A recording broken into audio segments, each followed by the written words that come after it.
民党宣布第12届海峡论坛国民党代表团决定不以政党形式参加。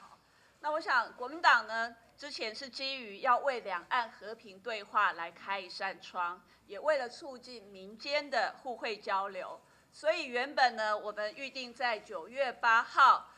宣布，就是由王金平院长代表国民党的代表团的团长出席12届的海峡论坛，但是因为近日央视频的节目出现不当的求和说，已经让交流的美意变调，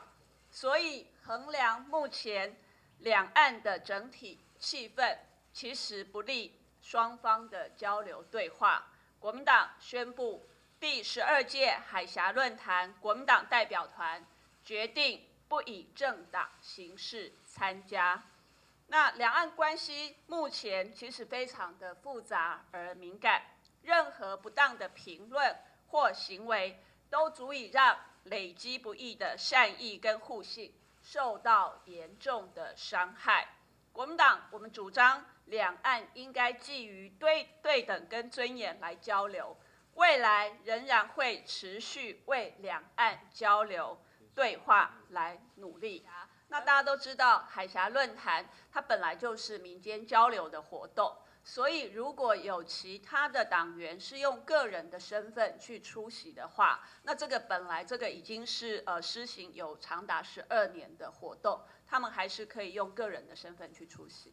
我想的确，因为台湾的民心非常的脆弱，因为两岸长期的紧张哦。我其实有一句话说，这个7年之病不能求3年之爱哦。那这种长期以来的这种微妙的关心跟脆弱的心理，所以很显然看起来台湾社会对这个新的说法还没有办法完全的释怀，这才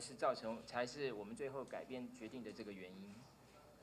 好，我想刚刚那个问题我补充一下，我刚刚已经强调过，事实上现在两岸的关系非常复杂而且敏感哦，所以任何一方的人这一种比较不当的评论，都会影响两岸的互信基础跟关系。所以在这样的一个情况底下，我想这个两岸如果希望持续维持一个善意跟这个和平的互动的话，我想这个希望对岸也可以正视哦，在任何的言论其实都足以影响台湾的民心跟民意的这个取向。所以如果希望两岸是可以维持一个善意跟和平的交流的话，就不应该在这个特别在一些重要的议题上面出现这一种不当的言论。